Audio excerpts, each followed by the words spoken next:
नमस्कार मित्रांनो. शेळ्या मेंढ्यांमधील घटसर्प म्हणजे पाश्चुरेला इन्फेक्शन आपण बघूया. पाश्चुरेला इन्फेक्शन इन स्मॉल रुमिनंट्स. शेळ्या मेंढ्यांमधला पाश्चुरेला किंवा घटसर्प या नावाने आपल्याला पाश्चुरेला सर्वश्रुत आहे. पाश्चुरेला इन्फेक्शन किंवा घटसर्प होण्याची कारणं जी आहेत ते पाश्चुरेला मल्टोसिडा इन्फेक्शन असेल, पाश्चुरेला हिमोलायटिका असेल, हे ग्राम निगेटिव्ह बायपोलर ऑर्गॅनिझम्स आहेत आणि याच्यामध्ये वेगवेगळ्या प्रकारचे टॉक्झिन्स तयार केले जातात किंवा हे इन्फेक्शन जे आहे पाश्चुरेला हिमोलायटिका हे दोन वेगवेगळ्या प्रकारचे टॉक्झिन्स तयार करतात आणि त्याच्यामुळे त्याचं इन्फेक्टिव्हिटी ही वाढत असते. त्याच्यामध्ये एंडोटॉक्झिन्स असतील, ल्युकोटॉक्झिन्स असतील आणि याच्यामुळे काय होतं की इनिशिएट इंट्राव्हॅस्क्युलर सायटोकायनिन स्टॉर्म म्हणजे जे काही इन्फेक्शन होतं ते मॅक्झिमम किंवा जी पॅथॉलॉजी आहे ती पॅथॉलॉजी ही इंट्राव्हॅस्क्युलर सायटोकायनिन्स तयार झाल्यामुळे आपल्याला बघायला मिळत असते. एचएसचं ट्रान्समिशन किंवा घटसर्पाचं ट्रान्समिशन जे आहे ते मेनली सलायवामधून होत असतं. एअरबॉर्न इन्फेक्शन हवेतून प्रसार होत असतो. त्याच्यानंतर जे खराब झालेलं खाद्य असेल किंवा दुसऱ्या जनावरांचं उष्ट पडलेलं असेल, तिथं लाळ पडलेली असेल, पाण्यामध्ये लाळ गेलेली असेल किंवा कफाचे काही इन्फेक्शन त्या पाण्यामध्ये गेलं असेल तर ते कॉन्टॅमिनेटेड झालेलं फीड आणि वॉटर जे असेल ते पण आपल्याला इन्फेक्शनचा सोर्स होऊ शकते. त्याच्यानंतर जे काही जनावरांचं किपर्स आहेत किंवा जे काही शेळ्या मेंढ्या चारणारे लोक आहेत ते ज्यावेळेस बाजारामध्ये जातात त्यावेळेस त्या जनावरांची जे इन्फेक्टेड जनावर असतात त्यांचं शिंक असेल किंवा खोकला असेल किंवा लाळ असेल ती लाळ त्यांच्या कपड्याला चिकटू शकते आणि त्या लाळीतून हे इन्फेक्शन त्यांच्या गोठ्यापर्यंत किंवा त्यांच्या कळपापर्यंत जाऊ शकतं.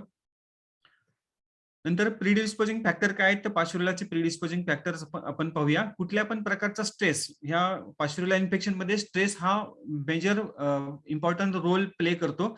ट्रान्सपोर्टेशन एक्झाम्पल घ्यायचं झालं तर खूप सारे लोक जे आहेत ते खूप दुरून जनावर घेऊन येत असतात, शेळ्या मेंढ्या विकत आणत असतात आणि मग आपल्या घरी आणून ठेवतात. मग आणताना जो काही स्ट्रेस येतो जनावरांना त्याच्यामुळे पण एचएसचे इन्फेक्शन किंवा घटसर्पाचे इन्फेक्शन त्यांना बळावण्याची शक्यता असते.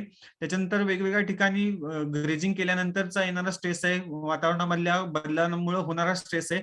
ह्या सगळ्या स्ट्रेसमुळे काय होतं की त्याच्या शरीरामध्ये कॉर्टिसॉल नावाचा एक पदार्थ रिलीज होतो. तो कॉर्टिसॉल रिलीज झाल्यानंतर काय होते की ज्या ज्या ठिकाणी म्युकस मेम्ब्रेन्स आहेत, जसं की नाकाचं म्युकस मेम्ब्रेन असेल, ओरल कॅव्हिटी असेल किंवा सायनसेस असतील, त्या ठिकाणच्या ज्या सरफेस अँटीबॉडीज असतात की ज्या नॅचरली डिफेन्स मेकॅनिझम म्हणून काम करत असतात त्या सरफेस अँटीबॉडीज कॉर्टिसॉल रिलीज झाल्यामुळे तयार होत नाहीत किंवा नष्ट होऊन जातात. त्याच्यामुळं आपल्या जनावरांना घटसर्पाची लागण लवकर होण्याची शक्यता असते. त्याचबरोबर आपल्या फार्ममध्ये जर जास्त प्रमाणात अमोनिया तयार झाला तर आपल्याला माहिती आहे की अमोनिया जर तयार झाला तर त्याचं सूत्र जर बघितलं तर NH3 आहे, तो आपल्या नाकाच्या म्युकसमध्ये मिक्स झाला तर NH4OS तयार होतो म्हणजे अल्कली तयार होते आणि अल्कली आपोआप ते ज्या काही सरफेस अँटीबॉडीज आहेत त्यांना त्या प्रेसिपिटेट करून टाकतात. त्याच्यानंतर आपल्या फार्ममध्ये जर ओव्हर क्राउडिंग असेल, एकत्रित येण्याचं प्रमाण जास्त असेल तरी पण प्रादुर्भाव आपल्याला जास्त प्रमाणात बघायला मिळतो. नंतर आपल्या फार्ममध्ये असलेलं व्हेंटिलेशन किंवा हवा जर खेळती नसेल तरी सुद्धा आपल्याला प्रादुर्भाव जास्त बघायला मिळतो. त्याच्यानंतर डस्टी फीड आहे, काही पावडर सारखं फीड आहे किंवा एकदम धूळ उडणारं फीड असेल ते जरी खाऊ घातलं तरी आपल्या जनावरांची नाकातली प्रतिकारशक्ती ही कमी होत असते. नंतर जिथे जनावर बसतात तिथे जर खूप धूळ होत असेल, चालताना किंवा बसताना उठताना जर जनावरांच्या अंगातून डस्ट किंवा धूळ जर बाहेर पडत असेल तर ती दुसऱ्या जनावरांच्या नाकामध्ये जाऊन तिथं त्याच्या नाकाची प्रतिकारशक्ती ही किंवा नाकाच्या पॅसेज मधली प्रतिकारशक्ती कमी झालेली आपल्याला बघायला मिळते. त्याच्यानंतर काही concurrent upper respiratory viral infection असतील, इन्फ्लुएन्झा सारखे काही इन्फेक्शन असतील तरी पण जनावरांची प्रतिकारशक्ती आपल्याला कमी झालेली बघायला मिळू शकते. त्याच्यानंतर जनावरांच्या पोटातील असलेला जंताचं प्रमाण की जास्त प्रमाणात जर जंत असतील तर तरी पण आपल्या जनावरांना स्ट्रेस येऊ शकतो आणि ती जनावरं कोणत्या पण रोगाला बळी पडू शकतात. नंतर बऱ्याच वेळेला जनावरं पावसात भिजतात किंवा थंडीमध्ये बसलेली असतात, तशा वेळेस सुद्धा त्यांची प्रतिकार शक्ती कमी होते आणि त्यांना घटसर्पाची लागण होण्याची दाट शक्यता असते. आता आपण डायरेक्टली पाहूया की एकदा का ते जंतू जनावरांच्या शरीरामध्ये प्रवेश केला तर कशा कशा प्रकारे ते पॅथोजेनेसिस घडवून आणतात ते आपण पाहूया. नाकावाटे किंवा खाद्यावाटे किंवा पाण्यावाटे जनावरांच्या शरीरामध्ये पाश्चुरेलाचे ऑर्गॅनिझम्स, बायपोलर ऑर्गॅनिझम्स त्यांच्या शरीरामध्ये जातात. सुरुवातीला घशाच्या जवळ ते मल्टिप्लाय होत असतात. त्याच्यानंतर ते घशामधून ते जिथं लोकल लिम्फ नोड्स किंवा टॉन्सिलाइज घशाच्या खाली असलेल्या 2 ग्रंथी आहेत, लिम्फ ग्रंथी आहेत, त्या ठिकाणी ते बॅक्टेरिया जाऊन बसतात. तिथं ते थोड्या प्रमाणात मल्टिप्लाय होतात, त्याच्यानंतर ते पुन्हा रक्तामध्ये मिसळतात. रक्तामध्ये मिसळले की ते बॅक्टेरिया प्रोड्यूस करतात आणि बॅक्टेरिया तयार झाला की ते वेगवेगळ्या प्रकारचे टॉक्झिन्स तयार करतात. त्याच्यामुळे सेप्टिसिमिया आणि टॉक्झिमिया म्हणजे आतमध्ये रक्तामध्ये मिसळलेले बॅक्टेरिया आणि त्यांनी तयार केलेले विष, हे सगळे मिळून आपण त्याला सेप्टिसिमिया आणि टॉक्झिमिया म्हणू शकतो. हे टॉक्झिन्स जे असतात ते एंडोटॉक्झिन्स असतात, ल्युकोटॉक्झिन्स असतात आणि त्या दोन्हींच्यामुळे त्याच्या शरीरामध्ये सायटोकानिनचे स्टॉर्म्स, वेगवेगळ्या प्रकारचे सायटोकानिन, इन्फ्लामेशनची जी प्रोसेस असते त्या प्रोसेसमध्ये सायटोकानिन्स हा एक घटक निर्माण होत असतो. तर हा घटक खूप मोठ्या प्रमाणात निर्माण झाला की वेगवेगळ्या ठिकाणच्या छोट्या छोट्या ज्या रक्तवाहिन्या आहेत त्याच्यामध्ये प्लेटलेटचे ऍग्रिगेशन होऊन जनावरांची वेगवेगळ्या ऑर्गनची क्षमता ही कमी होत असते आणि जनावर दगावण्याची शक्यता असते. त्याच्यानंतर काय होतं की हे टॉक्झिन्स तयार होतात आणि ते टॉक्झिन्स तयार होतात त्याचबरोबर ऑर्गॅनिझम्स किंवा पाशुरल्याचे ऑर्गॅनिझम ज्यावेळेस लंग्स मध्ये पोहोचतात, त्याचबरोबर काही ऑर्गॅनिझम्स हे रक्तावाटे लंग्स मध्ये जातात आणि जे काही कप तयार होतो, फुफ्फुसामध्ये कप तयार होतो, तो कप जनावरांच्याकडून गिळला जातो आणि ते गिळल्यामुळे इंटेस्टाइनला पण इन्फेक्शन जाण्याची शक्यता असते. त्याच्याबरोबर असं होत असताना ज्या ज्या ठिकाणी बॅक्टेरियाची मल्टिप्लिकेशन चालू आहे त्या ठिकाणी खूप साऱ्या मोठ्या प्रमाणात तिथं सूज येते, इन्फ्लमेशन तयार होत असतं. आणि एक कॅरेक्टरिस्टिक फाइंडिंग म्हटलं तरी चालेल की पाश्चुर्याचं इन्फेक्शन हे फायब्रिनस इन्फ्लमेशन तयार करतं. त्याच्यामुळे काय होतं की थोड्या जास्त प्रमाणातच फायब्रिनची मात्रा तयार होते आणि जे काही नॉर्मल जो काही गॅस एक्सचेंज असतो, ऑक्सिजन पुरवणे आणि कार्बन डायऑक्साईड बाहेर काढणे, हा जो एक्सचेंज असतो तो एक्सचेंज थांबला जातो. त्याच ठिकाणी बऱ्याच प्रमाणात तिथं एक्झुडेट तयार होतो. तो एक्झुडेट ज्या छोट्या छोट्या अल्व्हिलाय असतात त्या अल्व्हिलायमध्ये किंवा एअर सॅक्स अल्व्हिलाय आपण म्हणूया, अल्व्हिलायमध्ये ह्या सगळ्या गोष्टी अडकून बसतात. तिथं खूप मोठ्या प्रमाणात इन्फ्लॅमेटरी प्रोसेस तयार होते आणि त्या ठिकाणी इन्फ्लॅमेटरी सेल्स असतील, न्यूट्रोफिल असतील, ह्या मॅक्रोफेजेस असतील त्या ठिकाणी येतात. फायब्रिनस श्रेड्स तयार होतात आणि हे करत असताना आणखीन एक गोष्ट तयार होते ती म्हणजे फ्री रॅडिकल्स. फ्री रॅडिकल्स तयार झाले की आणखीन इन्फ्लॅमेशनची कॅपॅसिटी वाढते. इन्फ्लॅमेशन किंवा सूज, फुफ्फुसाची सूज ही जास्त प्रमाणात वाढते आणि आणखीनच जास्त हे इन्फ्लॅमेशन तयार होत राहतं फुफ्फुसामध्ये. त्याच्यानंतर हे हळूहळू काय होते की तिथं कॉन्सॉलिडेशन होते, म्हणजे जी लंगची नॉर्मल हवा घ्यायची कॅपॅसिटी असते ती कमी होते. त्या ठिकाणी फायब्रिन आणि इन्फ्लॅमेटरी एक्झुडेट हे एकत्र येऊन फुफ्फुसाला असे घट्ट बनवतात किंवा फुफ्फुसाचं लिव्हर सारखं कन्सिस्टन्सी होत असते, म्हणून त्याला आपण कॉन्सॉलिडेशन म्हणतो. त्याच्यानंतर नॉर्मल हे कॉन्सॉलिडेशन झाल्यामुळे काय होतं की नॉर्मल गॅसेस एक्सचेंज आहे, गॅसचा एक्सचेंज आहे, म्हणजे कार्बन डायऑक्साईड आणि ऑक्सिजन हा पूर्णपणे थांबला जातो आणि त्याच्यामुळं बाकीच्या ज्या पेशी आहेत शरीरामधल्या त्या पेशींना शरीरामध्ये जेवढा ऑक्सिजन पाहिजे तेवढा ऑक्सिजन मिळत नाही, त्याला आपण हायपॉक्सिया म्हणतो.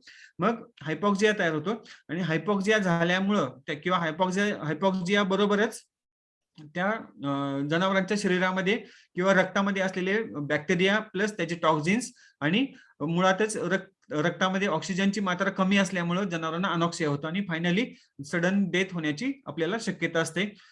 काही जनावरांच्या मध्ये इमिजिएटली डेथ होते, कारण पर अॅक्यूट केस असेल, म्हणजे खूपच साऱ्या प्रमाणात इन्फ्लॅमेशन वेगवेगळ्या कॅपिलरीज मध्ये होतं, लंग्स मध्ये होतं आणि त्याच्यामुळं सडन डेथ आपल्याला बघायला मिळते. आणि काही जनावरांच्या मध्ये स्लो डेथ, 4-5 इन्फेक्शन झाल्यानंतर 4-5 दिवस क्लिनिकल सायन्स सिम्पटम्स दाखवतात आणि त्याच्यानंतर सेकंडरी कॉम्प्लिकेशन्स होऊन जनावर मरण्याची शक्यता असते. तर हे झालं पॅथोजेनेसिस. त्याच्यानंतर क्लिनिकल सायन्स आपण बघूया की लक्षणं काय असतात. त्याच्यामध्ये हाय फिवर असतो, 104, 5, 6 पर्यंत फिवर असतो. जनावरांना सलायवेशन दिसतं. सलायवेशन एवढ्यामुळेच दिसतं की लंग इडिमा तयार होतो. जसं मगाशी तुम्हाला सांगितलं की सायटोकायनिन स्ट्रॉंग होतं, वेगवेगळ्या लंगच्या ज्या कॅपिलरीज आहेत, अल्व्हिला आहेत, त्या ब्लॉक होतात आणि लंगला सूज आल्यामुळं तिथं इडिमा तयार होतो. मग इडिम्याचं फ्लूड जे आहे किंवा इडिमॅटस फ्लूड आहे ते हवेबरोबर मिक्स होतं आणि मग त्याचा फ्रॉथ तयार होतो. तो फ्रॉथ तोंडावाटे बाहेर आलेला दिसतो, त्याला आपण सलायवेशन म्हणतो. अशा प्रकारचे सलायवेशन आपल्याला एचएस मुळे आपल्याला बघायला मिळतं. त्याच्यानंतर जनावरांच्या मध्ये कफ किंवा खोकल्याचं प्रमाण, खोकायचं प्रमाण हे जास्त आपल्याला बघायला मिळतं. नंतर जे काही आपण डोळे किंवा म्युकस मेम्ब्रेन बघू ते कंजेस्टेड झालेले बघायला मिळतात. जनावरांना श्वास घ्यायला खूप त्रास होतो आणि वरच्या वर जनावर श्वास घेत असतात, म्हणजे तोंड उघडून श्वास घेऊ शकतात किंवा डीप ब्रिदिंग ते करू शकत नाहीत. नंतर ओपन माउथ ब्रिदिंग काही जनावरांच्या मध्ये बघायला मिळतं. तोंड उघडं ठेवून श्वास घ्यायची प्रक्रिया चालू असते. क्लिनिकल पॅथॉलॉजी मध्ये काय की लंग इडिमा झाल्यामुळे आपल्याला बऱ्याच वेळेला हिमो कॉन्सन्ट्रेशन, रक्त घट्ट झालेलं आपल्याला बघायला मिळतं. नंतर टोटल लिकोसायटिक काउंट आहे तो जास्त प्रमाणात झालेला आपल्याला बघायला मिळतो.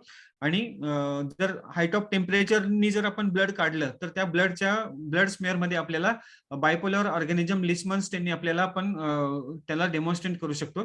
त्याचबरोबर थ्रोम्बोसायटोसिस आपल्याला बघायला मिळतं, म्हणजे ज्या प्लेटलेट्स आहेत त्या प्लेटलेटची मात्रा खूप सारी झाली आहे असं आपल्याला बघायला मिळतं.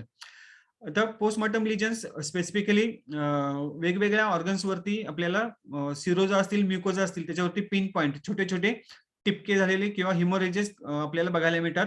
नंतर हृदयावरती आतला जो भाग आहे एंडोकार्डियम आणि एपिकार्डियम ह्या दोघांच्या वरती आपल्याला हिमोरेज दिसतात. नंतर जी काय हृदयाच्या कडेला असलेली पिशवी आहे, पेरिकार्डियमची पिशवी आहे, त्याच्यामध्ये आपल्याला जास्त प्रमाणात पेरिकार्डियल फ्लुइडचं इफ्युजन झालेलं आपल्याला बघायला मिळतं. नंतर लंगचं कंजेशन आहे, इडिमा आहे, हिमोरेजिस आहे, कॉन्सॉलिडेशन आहे, मार्बलिंग आहे, फायब्रिनस निमोनिया, हे सारे पोस्टमॉर्टम लिजन्स आपल्याला बघायला मिळतात. नंतर काही केसेसमध्ये आपल्याला हिमोरेजिक एंट्रायटिस आपल्याला बघायला मिळतो आणि थोड्याशा क्रोनिक केस असतील तर त्या ठिकाणी आपल्याला सबक्युटेनियस टिश्यू स्पेशली गळ्याच्या आजूबाजूचा जो भाग आहे त्या ठिकाणी आपल्याला जिलॅटिनस मटेरियल आपल्याला अक्युमुलेशन झालेलं बघायला मिळतं. आता आपण पोस्टमॉर्टम लिजन्स बघूया. हे दोन लंग्स बघितले की तुम्ही म्हणू शकता की हिमोरेजिस, कंजेशन आणि सिरस फ्लुइड इन थोरॅसिक कॅव्हिटी, हे जर बघितलं दोन्ही ठिकाणी तर आपल्याला सिरस फ्लुइड अक्युमुलेशन झालेलं बघायला मिळतं. हे अॅक्यूट स्टेज मध्ये आपल्याला असं बघायला मिळू शकतं. त्याच्यानंतर थोडीशी क्रोनिक स्टेज असेल किंवा थोडंसं लॉंग स्टँडिंग इन्फेक्शन असेल तर एक्सटेन्सिव्ह इन्फ्लमेशन लंगचं आपल्याला बघायला मिळू शकतं आणि लंग्सची साईज जी आपल्याला मोठी झालेली बघायला मिळते. त्याचबरोबर लंग इडिमा आपण बघू शकतो की पूर्ण अल्व्युलायज आहेत त्या इडिमॅटस फ्लुइडनी किंवा फ्रॉडनी भरलेल्या आहेत. इथं सिव्हिअर कंजेशन, इथे थोडंसं कमी कंजेशन आहे. नंतर अर्ली मार्बलिंगची स्टेज आहे, हे मध्ये मध्ये दोन लोबच्या मध्ये आपल्याला फायब्रिनस मटेरियल ची सुरुवात आपल्याला बघायला मिळते. इकडे थोडंसं बघितलं तर आणखीन हे फायब्रिनस मटेरियलची आणखीन जास्त प्रमाणात अकोमुलेशनला सुरुवात झालेली असं बघायला मिळतं. त्याच्यानंतर फ्रॉद आपल्याला ब्रॉन्कस ट्रकियामध्ये खूप सारा लुमेनमध्ये त्याचा फ्रॉद आपल्याला बघायला मिळतो. त्याच्यानंतर हे हिमोरेजिस, कंजेशन आणि लोब्युलर मार्बलिंग, हे अशा प्रकारे तुम्हाला मार्बलिंग ऑफ लंग्स आपल्याला पाहायला मिळतं. हे आणखीन टिपिकल मार्बलिंग अँड कंजेशन तुम्ही पाहू शकता. त्याच्यानंतर फायब्रिनस इन्फ्लमेशन आहे, मार्बलिंग अँड कंजेशन. इथं पाहिलं तर हे टिपिकल जसं स्टेजेस पुढे जात राहतील, इन्फ्लमेशन आणि इन्फेक्शन प्रोग्रेस होत राहील, तसं तसं आपल्याला फायब्रिनस टाइप ऑफ इन्फ्लमेशन आपल्याला या ठिकाणी पाहायला मिळतं. त्याच्यानंतर कॉन्सॉलिडेशन हे अशा प्रकारे दिसतं की लंगचा जो पोर्शन आहे तो लिव्हरच्या पोर्शन सारखा दिसतो. ह्याला जर आपण असं हाताने दाबून बघितले तर हा दबत नाही, म्हणजे तो कडक झालेला आपल्याला बघायला मिळतो. ह्याला आपण कॉन्सॉलिडेशन म्हणतो, मार्बलिंग म्हणतो आणि सिव्हिअर कंजेशन आपण या ठिकाणी बघू शकतो. त्याच्यानंतर लंगचा जो पार्ट आहे तो सिव्हिअरली इडिमॅटस आणि कंजेस्टेड आपल्याला बघायला मिळतो. नंतर पेरिकार्डियल फ्लुइड जे आहे हे पेरिकार्डियल सॅक आहे. पेरिकार्डियल सॅक मध्ये हे जास्त प्रमाणात असं सिरियस फ्लुइड आपल्याला बघायला मिळतं आणि काही वेळेस हे सिरियस फ्लुइड हे जे आहे ते फायब्रिनस पण आपल्याला बघायला मिळू शकतं. तर अशा प्रकारे तुम्ही पेरिकार्डियम मध्ये एक्सेस ऑफ सिरियस फ्लुइड आणि कंजेशन आपण पाहू शकतो. नंतर इपिकार्डियम आणि एंडोकार्डियम वरती दोन्हीकडे हिमोरेजेस, हे इपिकार्डियम वरती असलेले हिमोरेज पिन पॉईंट हिमोरेज आणि इकायमोटिक हिमोरेज, हे छोटे छोटे दिसतात ते पिन पॉईंट हिमोरेजेस आणि थोडेसे मोठे दिसतात ते इकायमोटिक हिमोरेजेस आहेत. त्याच्यानंतर एंडोकार्डियम वरती आपल्याला इकायमोटिक हिमोरेजेस आणि पिन पॉईंट हिमोरेज दोन्ही पण आपल्याला पाहायला मिळू शकतात. इथे पण तुम्ही पाहू शकता एंडोकार्डियम वरती पिन पॉईंट हिमोरेजेस पण आहेत आणि इकायमोटिक पण हिमोरेज आहेत, म्हणजे छोटे आणि मोठे दोन्ही प्रकारचे हिमोरेज आपल्याला बघायला मिळू शकतात. नंतर ज्यावेळेस इंटेस्टाईन अफेक्ट होतात तर त्या इंटेस्टाईन वरती पिन पॉईंट हिमोरेजेस, सिरोजल आणि सिव्हिअर कंजेशन, ह्या दोन्ही गोष्टी आपल्याला पाहायला मिळू शकतात. नंतर डायग्नोसिस जे आहे एचएसचं किंवा घटसर्पाचं निदान कसं करायचं तर क्लिनिकल सायन्स आहे, लॅबोरेटरी डायग्नोसिस आहे, पोस्टमॉर्टम एक्झामिनेशन आहे आणि एक सिम्पलेस्ट मेथड आहे की ज्या वेळेस टेम्परेचर असेल त्यावेळेस तुम्ही ब्लड मध्ये पाहू शकता, किंवा ज्यावेळेस आपण पोस्टमॉर्टम करू त्यावेळेस पोस्टमॉर्टम करत असताना आपण इम्प्रेशन स्मेअर जर घेतले, लंगच्या किंवा ब्रॉन्कियल एक्झुडेट मधले जर आपण इम्प्रेशन स्मेअर घेतले आणि ते लिस्मन स्टेनने जर स्टेन केले, तर आपल्याला टिपिकल बायपोलर ऑर्गॅनिझम्स हे आपल्याला बघायला मिळू शकतात. आणि हे विदिन 10 मिनिट्स आपण कन्फर्मेशन करू शकतो. त्याच्यानंतर आणखीन पुढे जाऊन आपल्याला जर पाहायचं असेल तर आयसोलेशन आयडेंटिफिकेशन त्या व्हायरसचं आपण करू शकतो. त्याचबरोबर अँटीबायोटिक सेन्सिटिव्हिटी आपण करू शकतो, आणि आपल्याला जी काही ट्रीटमेंट करायची ती आपण सेकंड डे पासून ट्रीटमेंट सुरू करू शकतो. इम्प्रेशन स्मेअर घेताना अशा प्रकारे ब्रॉन्कियल एपिथेलियल सेल, ब्रॉन्कियल एक्झुडेट आहे, तर ब्रॉन्कियल एक्झुडेटला अशा प्रकारे तुम्ही इम्प्रेशन स्मेअर घेऊ शकता. त्याच्यानंतर टिपिकली बायपोलर ऑर्गॅनिझम्स आहेत, आपण लंगच्या इम्प्रेशन स्मेअर असतील, किंवा जर तुम्ही ब्लड स्मेअर जरी घेतला तर ब्लड स्मेअर मध्ये पण आपल्याला टिपिकल बायपोलर ऑर्गॅनिझम्स आपल्याला पाहता येतात. नंतर जर आपल्याकडे ब्लड आगार असेल तर आपल्याला हिमोलायसिस पण आपल्याला पाहता येतं. ट्रीटमेंट आहे, ट्रीटमेंट स्पेसिफिक जे काही आपण अँटीबायोटिक सेन्सिटिव्हिटी करून जे काही आपल्याला पाहायला मिळालं आतापर्यंत, तर त्याच मी सारांश तुम्हाला सांगतो की कोणत्या कोणत्या अँटीबायोटिकला चांगल्या प्रकारे आपल्याला रिस्पॉन्स मिळालेला आहे. तर सिपोपॅराझोम सल्बॅक्टम आहे, सिपोपॅराझोम टॅझोबॅक्टम आहे, अॅमिकॅसिन आहे, त्याच्यानंतर सेप्टोफोर सोडियम टॅझोबॅक्टम आहे. त्याच्यानंतर त्याचबरोबर आपण एक्सपेक्टोरंट त्यांना वापरले पाहिजेत, अँटीटोसिव्ह ड्रग्स दिले पाहिजेत. तेच देताना काय की फायनली आपण डायुरेटिक्सचा पण वापर केला पाहिजे. हा डायुरेटिक्स एवढ्यासाठीच वापरायचा की ज्यावेळेस एचएसचं इन्फेक्शन किंवा घटसर्पाचं इन्फेक्शन झालेलं असतं त्यावेळेस लंग्स मध्ये खूप साऱ्या प्रमाणात पाणी साठलेलं असतं सिव्हिअर कंडिशनमुळे, आणि लंग इडिमा तयार होतो. मग तो लंग इडिमा रिलीव्ह करण्यासाठी आपल्याला डायुरेटिक्सचा वापर करणं आवश्यक असतं, म्हणून त्यासाठी आपण डायुरेटिक्स वापरायचे. त्याच्यानंतर नेब्युलायझेशन थोड्या प्रमाणात आपल्याला इसेन्शियल्स ऑइल टाकून किंवा विक्स कापूर टाकून आपण किंवा वेगवेगळ्या प्रकारचे हर्ब्स टाकून आपण नेब्युलायझेशन केलं, म्हणजे वाफ द्यायची. नेब्युलायझेशन म्हणजे जनावरांना वाफ द्यायची. वाफ दिल्यानंतर त्यांचा जो अप्पर पॅसेज असेल किंवा रेस्पिरेटरी ट्रॅक असेल थोडासा मोकळं व्हायला किंवा कप कमी व्हायला मदत होत असते. त्याचबरोबर थोडेसे non steroidal anti inflammatory drugs आहेत. काही वेळेस गरज असेल तर आपण स्टेरॉइड देणं आवश्यक असतं, कारण स्टेरॉइड एवढ्यासाठीच द्यायचे की फायब्रिनोलायटिक ऍक्टिव्हिटी त्याची वाढावी, आणि जो काही फायब्रिन तयार झालेला आहे लंग्स मध्ये किंवा फुफ्फुसामध्ये तो फायब्रिन्स लवकर तिथून डिझॉल्व्ह हवा एवढ्यासाठी आपण स्टेरॉइड्स देत असतो. प्रिव्हेन्शन पुन्हा एकदा लिव्हर टॉनिक आहे, डिवर्मिंग करायचं, लिव्हर टॉनिक द्यायचं, आणि मग वॅक्सिनेशन करायचं. मग कोणतंही वॅक्सिनेशन करताना आपण ही गोष्ट कटाक्षाने पाळणं आवश्यक आहे की लिव्हर टॉनिक द्यायचं, नंतर डिवर्मिंग करायचं, पुन्हा लिव्हर टॉनिक द्यायचं, आणि मग वॅक्सिनेशन करायचं. मग त्या अँटीबॉडीज ज्या आहेत त्या आपल्याला परफेक्ट अगेन्स्ट एचएस आपल्याला बघायला मिळतात.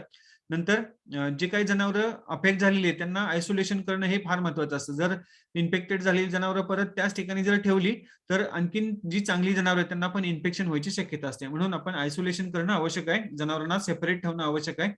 त्याच्यानंतर स्टरिलायझेशन ऑफ क्लॉथ, म्हणजे ज्यावेळेस शेतकरी किंवा मेंढपाळ बाजारातून येत असतात त्यावेळेस, ज्यावेळेस बाजारातून येतात त्यावेळेस त्याच कपड्यांनी आपण आपल्या कळपाकडे गेलं नाही पाहिजे. आपण काय करायचं की ज्यावेळेस आपण बाजारातून जातो त्यावेळेस आपली कपडे एकतर स्वच्छ पाण्याने धुवून किंवा गरम पाण्याने धुवून घेतली पाहिजेत, आंघोळ केली पाहिजे, आणि मग आपण आपल्या जनावरांच्याकडे जाणं आवश्यक आहे. नंतर जे काही बाहेरचे लोक येत असतात आपल्या, जर तुमच्याकडं बंदिस्त शेळी पालन असेल तर आपण मोमेंट रिस्ट्रिक्शन करणं आवश्यक आहे. बाहेरच्या लोकांना एंट्री ही थोड्या कमी प्रमाणात देणं आवश्यक आहे किंवा दिलीच नाही पाहिजे. नंतर नवीन जनावरं घेतली असतील तर आपण कमीत कमी 1 महिना जरी त्यांना क्वारंटाईन म्हणजे विलगीकरण कक्षामध्ये आपण 1 महिना जरी ठेवणं आवश्यक असतं. नंतर ट्रान्सपोर्टेशन करताना आपण त्यांची व्यवस्थित काळजी घेणं आवश्यक असतं. त्यांना व्हिटॅमिन ई, सेलेनियम हीची मात्रा आपण जास्त देणं आवश्यक असतं. इम्युनो बुस्टर्स देणं आवश्यक असतं, आणि चांगल्या प्रकारचं खाद्य देणं आवश्यक असतं. जर तुमच्या जनावरांचा प्रवास हा जर खूप 24 तासापेक्षा जर जास्त असेल तर आपण दर 4 तासांनी जनावरं खाली उतरवली पाहिजे गाडीतून. गाडीची साफसफाई करणं आवश्यक आहे, आणि ती साफसफाई केल्यानंतर पुन्हा आपण जनावरं लोड करणं आवश्यक असतं. जर असं केलं नाही तर आपल्या जनावरांना पार्श्वरोगाचं इन्फेक्शन किंवा घटसर्पाची बाधा जास्त प्रमाणात झालेली आपल्याला बघायला मिळू शकते. तर अशा प्रकारे हे पार्श्वरोगाचं इन्फेक्शन मी तुमच्याशी शेअर केलं.